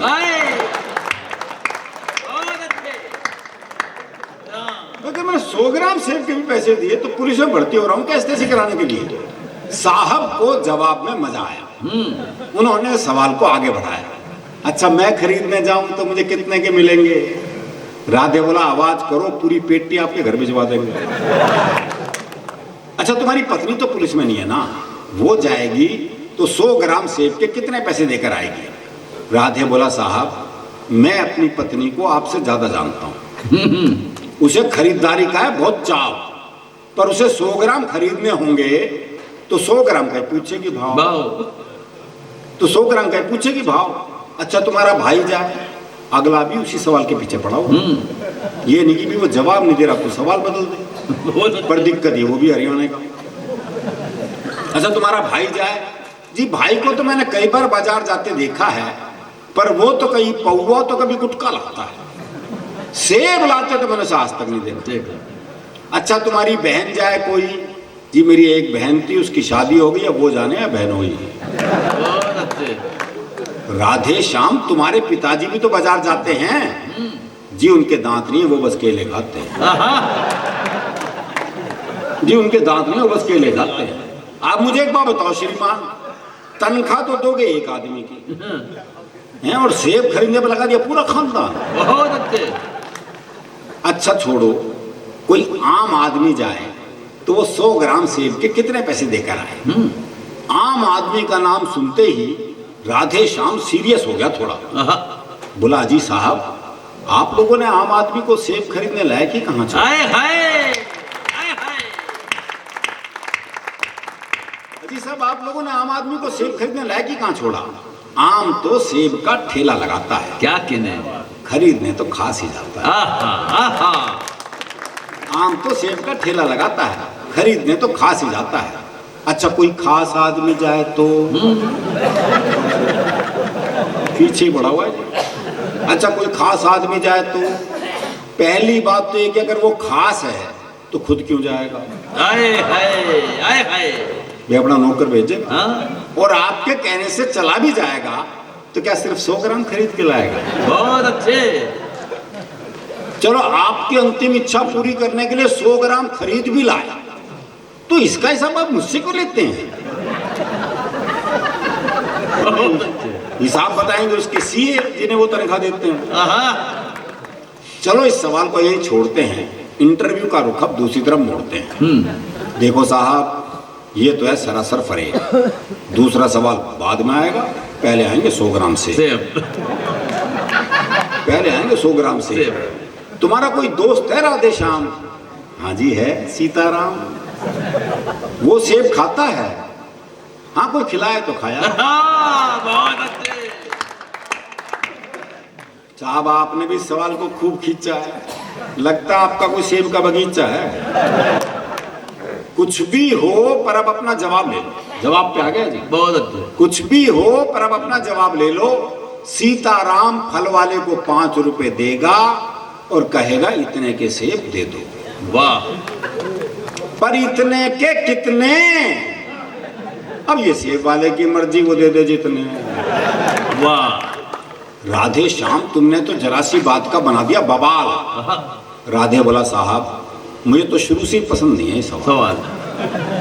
मुझे तो शुरू से ही पसंद नहीं है सवाल। मेरे विचार में आज संसार में जितनी भी गड़बड़ है, असल में सेब ही उसकी जड़ है। दर्शन पे आ गए, चिंतन पे आ गए, पर जवाब देके नहीं गए। मेरे विचार में संसार में जितनी भी गड़बड़ है, असल में सेब ही उसकी जड़ है। अगर उस दिन आदम और हव्वा वो एक सेब नहीं खाते, हाय हाय, तो ना मैं आता ना आप यहाँ आते। क्या कहते हैं? तो ना मैं आता ना आप यहाँ आते, ना 100 ग्राम होता ना 500 ग्राम, ना आप साहब होते ना मैं राधे श्याम। देखो, दुनिया में 5 ही सेब प्रसिद्ध हुए हैं बस। पहला जो एडम और ईव ने खाया, जिसका परिणाम हम देख ही रहे हैं। दूसरा वो जो न्यूटन के ऊपर गिरा। बच्चे सोचते जरूर वो नारियल के पेड़ के नीचे क्यों नहीं बैठा था। तीसरा एप्पल, वो स्टीव जॉब्स वाला एप्पल लोकप्रिय हुआ। चौथा सेब पिछले दिनों आसाराम और नारायण साईं ने लोकप्रिय किया। और 5वां सेब है मेरा। बहुत अच्छे। कहते हैं जी, एक सेब खाओ तो आदमी डॉक्टर से दूर रहता है, आदमी में ऊर्जा रहती है, आदमी में ऊर्जा रहती है तो आदमी पैसा कमाता है, पैसा कमाता है तो शादी होती है, शादी होती है तो बच्चे होते हैं, बच्चे होते हैं तो टेंशन होती है, टेंशन होती है बीमारी होती है, लो और खा लो सेब।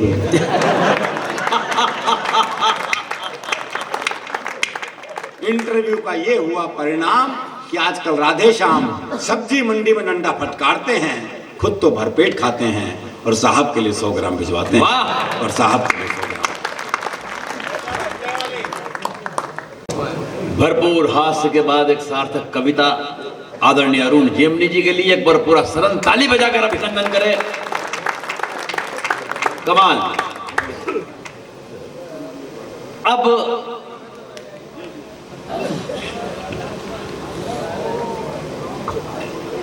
जैसे जैसे ये रात सर्द होती जा रही है,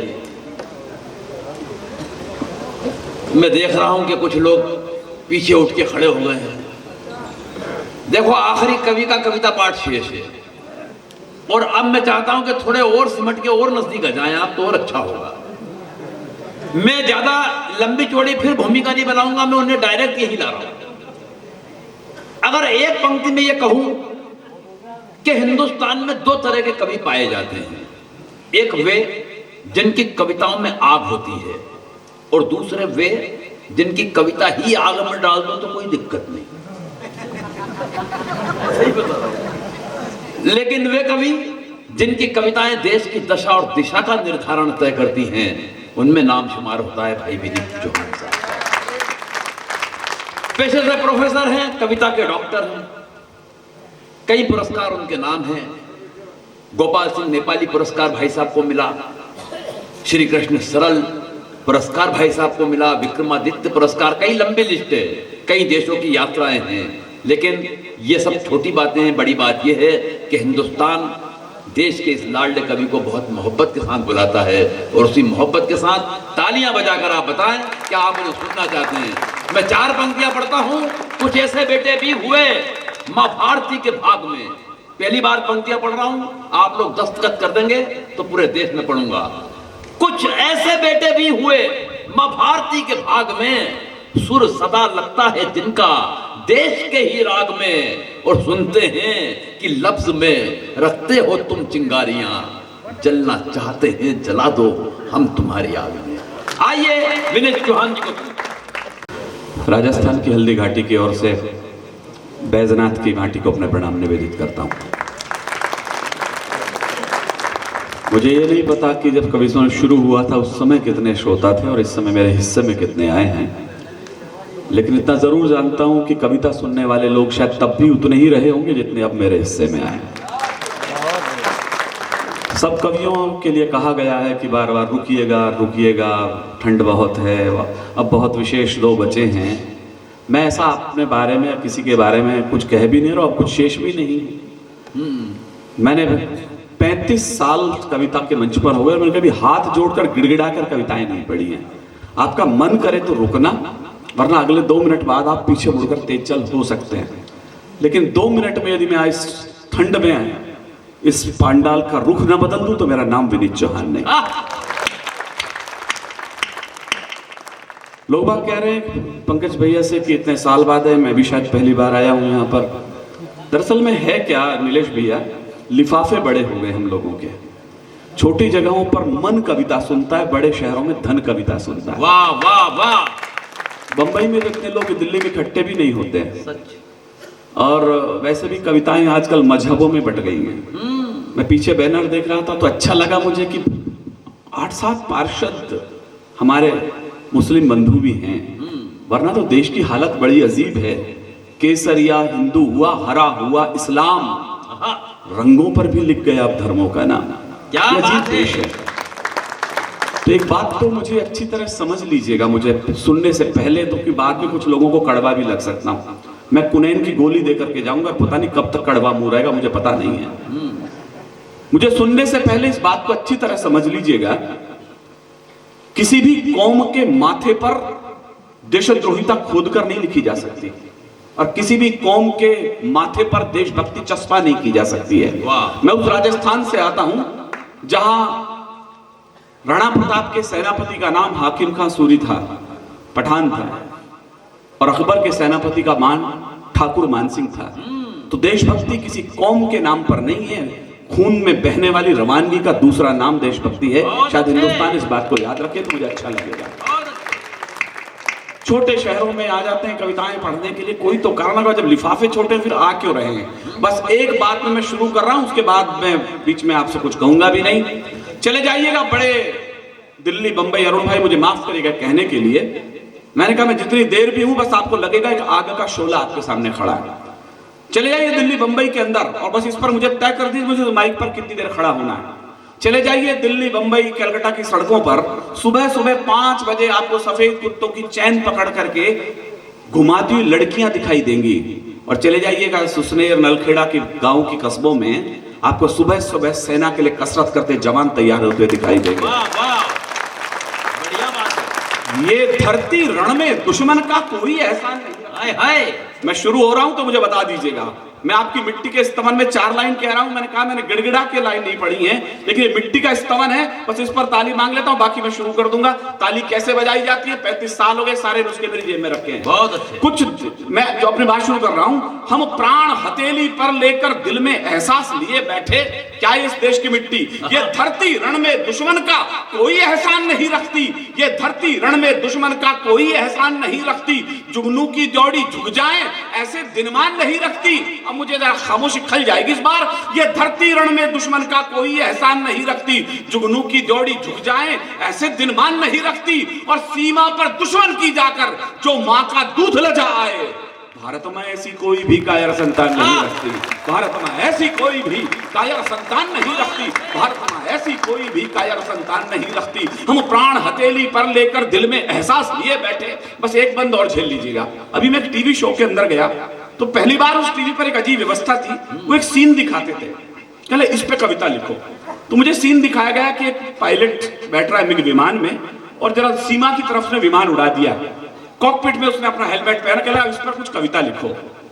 4 लाइन सुन लीजिएगा कि हम प्राण हथेली पर लेकर दिल में एहसास लिए बैठे, दुश्मन के स्वागत की खातिर कुछ तोहफे खास लिए बैठे।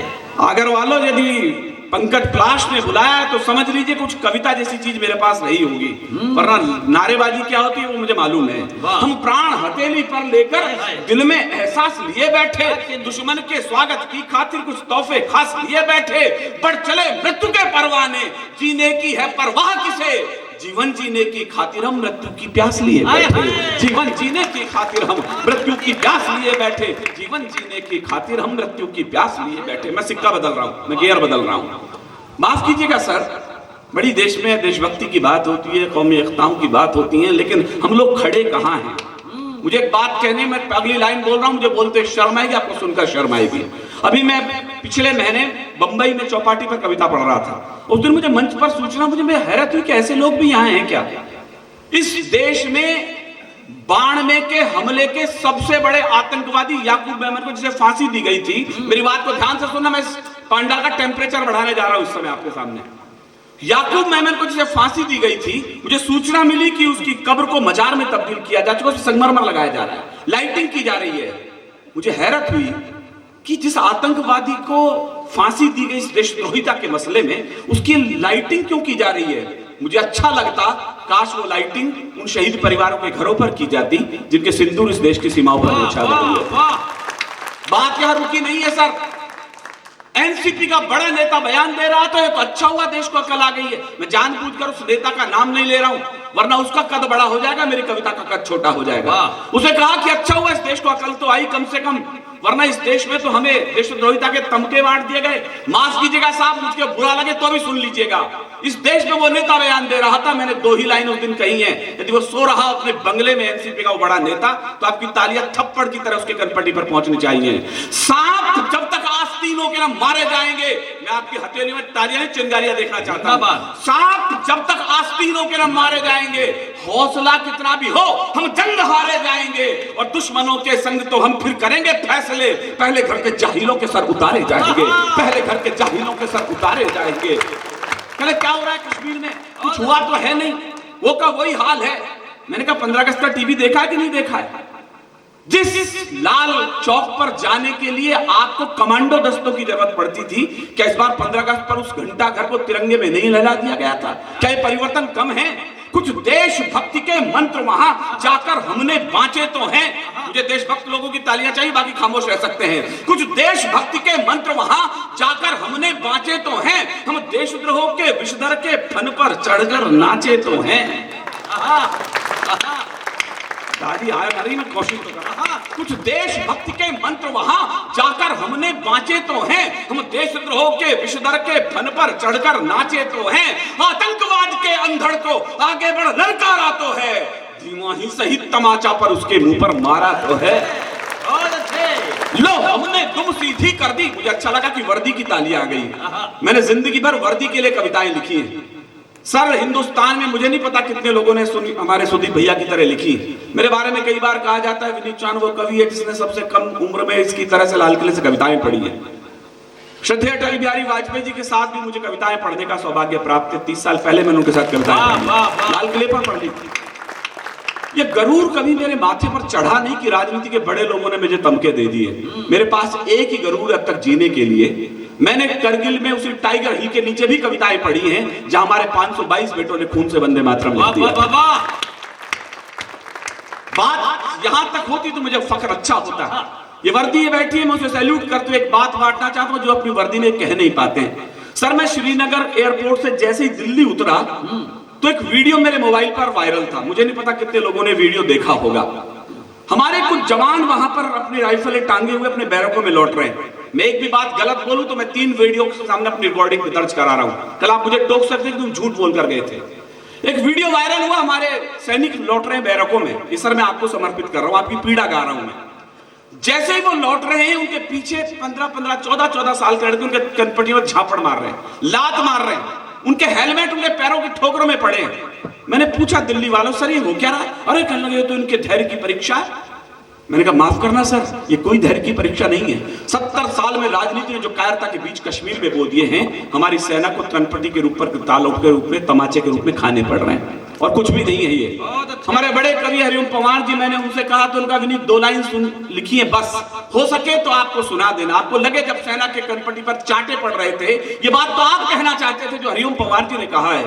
वो सो रहे हो अपने कमरे तो उनकी नींद में खलल डालिएगा कि मैं उन्हें याद कर रहा हूं कि जो उन्होंने कहा कि किसका खून नहीं खौलेगा, पढ़ सुनकर अखबारों में सेना के गालों पर पड़ते हुए तमाचे, और दिल्ली की खामोशी पर विनीत चौहान 2 लाइन याद कर रहा हरिओम पवार की। मुझे अच्छा लगेगा यदि आपकी तालियां बहुत अच्छी तरह गुंजायमान मुझे गर्व कर दे तो, कि किसका खून नहीं खौलेगा। मैं दिल्ली से कहना चाहता हूं, किसका खून नहीं खौलेगा, पढ़ सुनकर अखबारों में शेरों की गर्दन कटवा दी कुत्तों के दरबारों में, शेरों की गर्दन कटवा दी। सर मैं सबसे अंत में हूं तो गलती मेरी नहीं है, मुझे जो चले गए उनके हिस्से की ताली आपके हिस्से से चाहिए। लो हमने दुम सीधी कर दी इन आतंकी आकाओं की, जो उछल रहे थे आड़ दिए इन अलगावी नेताओं की, जिन लोगों ने संविधान रद्दी अखबार बना डाला। मैं कश्मीर का कच्चा चिट्ठा पढ़ रहा हूं, अच्छा लगे तो सुने, बुरा लगे तो भी सुनिएगा, कि लो हमने दुम सीधी कर दी इन आतंकी आकाओं की, जो उछल रहे थे आड़ लिए इन अलगावी नेताओं की, जिन लोगों ने संविधान रद्दी अखबार बना डाला। कश्मीर को पत्थरबाजी का बाजार बना डाला, उनकी अकल ठिकाने ला दी उनके ताने बानों ने। सबकी ऐसी तैसी कर दी अपने वीर जवानों ने, सबकी ऐसी तैसी कर दी अपने वीर जवानों ने, सबकी ऐसी तैसी कर दी अपने वीर जवानों ने। ये तो छोटा सा ट्रेलर है, पता नहीं कितने लोग समझेंगे, मैं बोल तो रहा हूं, ये तो छोटा सा ट्रेलर है, अब आगे को तैयार रहो। सहूर तुम्हारी जन्नत में कर लेंगी सब सत्कार करो, सहूर तुम्हारी जन्नत में कर लेंगी सब सत्कार करो। पूरी घाटी तो दहल रही थी आतंकी अंगारों से। लोग कह रहे हैं कि 370 धारा हटा दी, जनमत संग्रह करना चाहिए था। मैं निकम्मों से पूछना चाहता हूं, जब हमारी बहनों की कनपटियों पर गोलियां मारी जा रही थी, उनके सीने पर बेहुदे नारे लिखाए जा रहे थे, क्या आतंकवादियों ने संविधान की धाराओं से पूछकर यह काम किया था? तो मेरा वाक्य कल अखबार में छपना चाहिए। संविधान की धाराएं खरगोशों के लिए होती हैं, भेड़ियों के लिए कोई संविधान की धाराएं होनी ही नहीं चाहिए। तो जनमत संग्रह में कर रहा हूं कि पूरी क्यों 370 धारा हटानी जरूरी थी। जो न चाहते हो वो खामोश रहें, जिन्हें लगे निर्णय ठीक है, एक एक हाथ मुझे हवा में लहराता हुआ नजर आना चाहिए। पूरी घाटी तो दहल रही थी आतंकी अंगारों से, कश्मीर में आग लगी थी पाकिस्तानी नारों से, चांद सितारे वाले झंडे घाटी में लहराते थे और हमारे शीश शर्म से रोज रोज झुक जाते थे। इन सारी घटनाओं का बस निपटारा मजबूरी था, और 370 धारा हटना बहुत जरूरी था, और 370 धारा हटना बहुत जरूरी था, और 370 धारा हटना बहुत जरूरी था। विश्वास रखो, इस बार सभी ये निरीक्षित हो जाएगा। मैं एक ही सपना लेकर के चला हूं, उम्मीद है अगली बार जब आगर मैं आऊं 10 साल 15 साल बाद, मुझे पता नहीं कब आना हो, उस देवी जी से कहना चाहता हूं, क्या कहा तिरंगा घाटी में अब और नहीं लहराएगा? मुझे आप सबकी तालियां चाहिए इस लाइन में, ताकि मैं श्रीनगर को जवाब दे सकूं। क्या कहा तिरंगा घाटी में अब और नहीं लहराएगा? क्या कहा कि जनगण मन घाटी में नहीं कोई दोहराएगा? जब तक एक भी बेटा जिंदा, जब तक एक भी बेटा जिंदा, अपने हिंदुस्तान का अमर तिरंगा कश्मीर में सदियों तक लहराएगा, अमर तिरंगा कश्मीर में सदियों तक लहराएगा, अमर तिरंगा कश्मीर में सदियों तक लहराएगा। बहुत बहुत दुआएं। अच्छे स्कूलों में पढ़े होंगे कि भारत माता की जय सीख गए, वरना दिल्ली यूनिवर्सिटी में होते तो वही भारत तेरे टुकड़े हुए इंशाल्लाह सीख रहे होते। मैं तो आगर को प्रणाम करता हूं कि आपने कुछ तो अच्छा किया है, इसका सबके बारे में कहने बढ़िया बात है। वरना तो हमारे दक्षिण भारत से आवाज आती है, हैदराबाद से, कि हम तो भारत माता की जय ही नहीं बोल सकते हैं। अजीब देश है ये, जिसके गायन से माता की परतंत्र बेड़ियां टूट गई।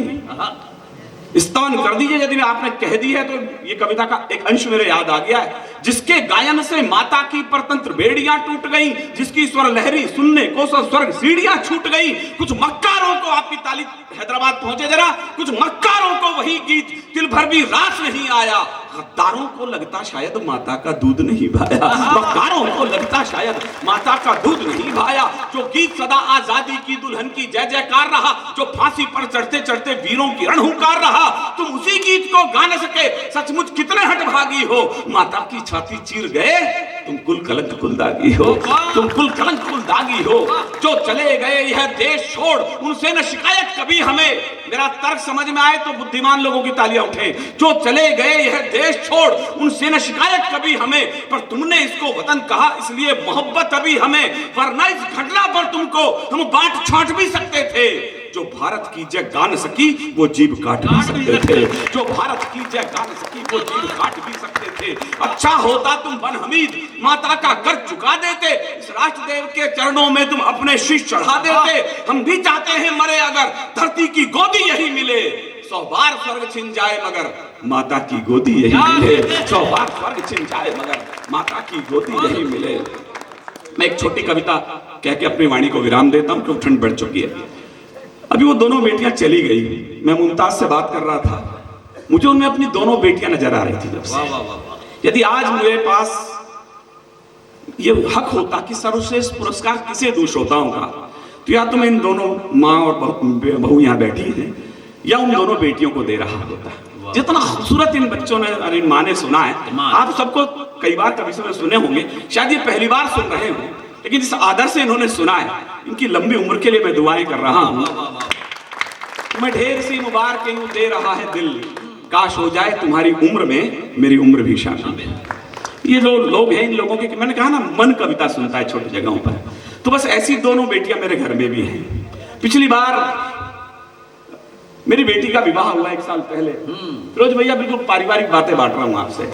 तो मेरी बेटी का विवाह हुआ तो मेरी बेटी कहने लगी, पापा मुझे शादी हो जाएगी, अब मुझे कहीं घुमा दो। मैंने कहा बेटा कहाँ घूमना चाहती हो? कहने लगी मुझे बम्बई घुमा दो, कहीं केरला घुमा दो। मैंने कहा बेटा हर साल जाती हो, इस बार से मैं पंजाब ले चलता हूँ। कहने पापा वहाँ क्या रखा है, सब गुरुद्वारे गुरुद्वारे, कहाँ ले चल रहे हो आप मुझे? मेरी दोनों बेटियां बड़े अनमने मन से पंजाब घूमने गई, लेकिन शायद आपकी तालियां उठे।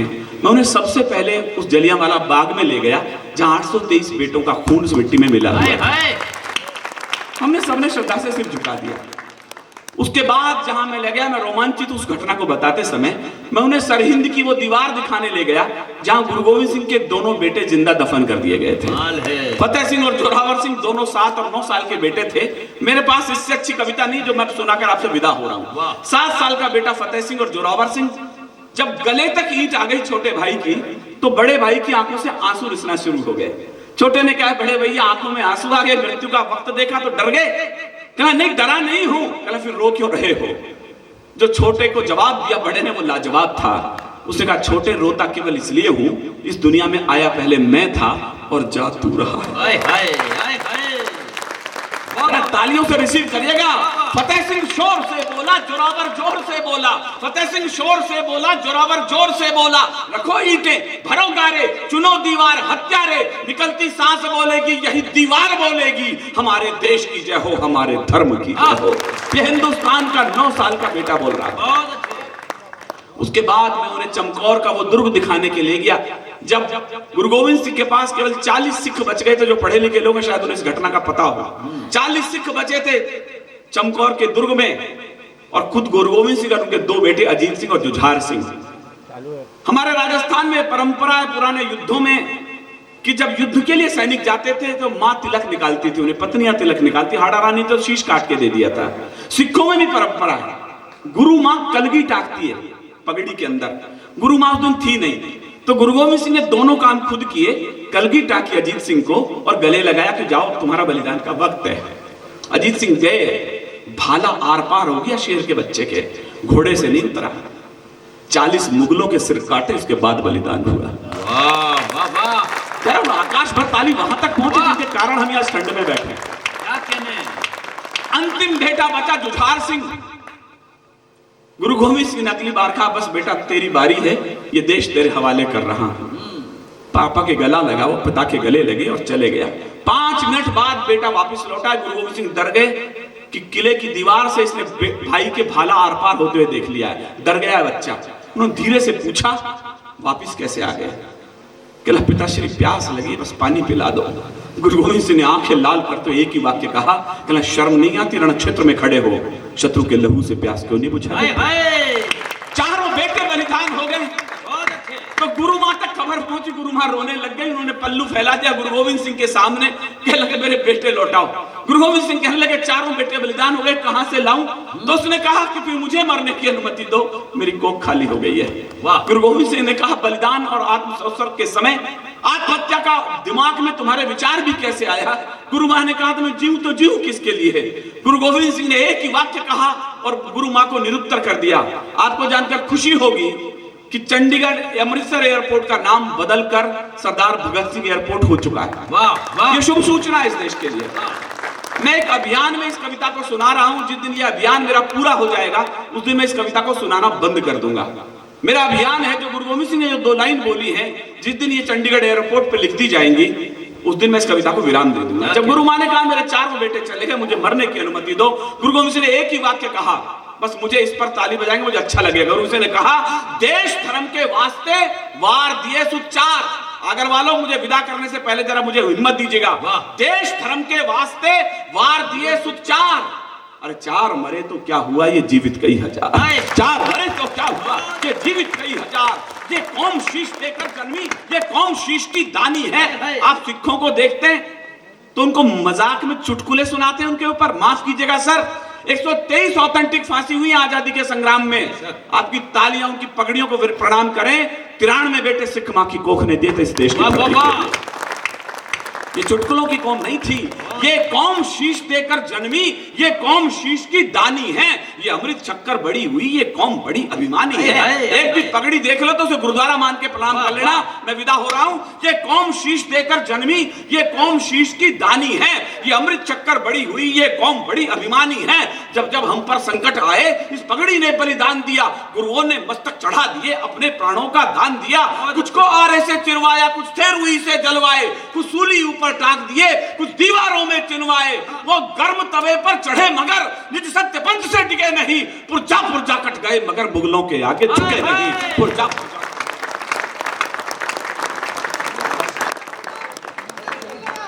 दूर तक रात ही रात होगी। मुसाफिर हो तुम भी, मुसाफिर हैं हम भी। किसी मोड़ पर फिर मुलाकात होगी। एक बार विनीत भैया के लिए तालियां बजे और हम विदा लेते हैं आपसे। आभार के लिए आए। नगर की शानदार जानदार जनता को मैं धन्यवाद देना चाहता हूँ, वो बहुत आभार करता हूँ। और हमारे जो भी कविगण पधारे हैं बाहर से, मैं उनका बहुत बहुत आभार करता हूँ, धन्यवाद देता हूँ, शुभकामनाएं देता हूँ। जय हिंद, जय भारत। चल रहा भैया कर दे बंद।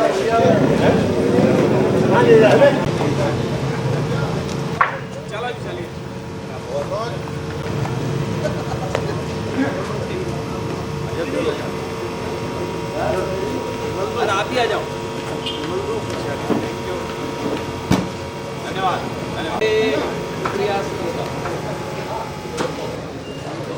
कितना जाना है?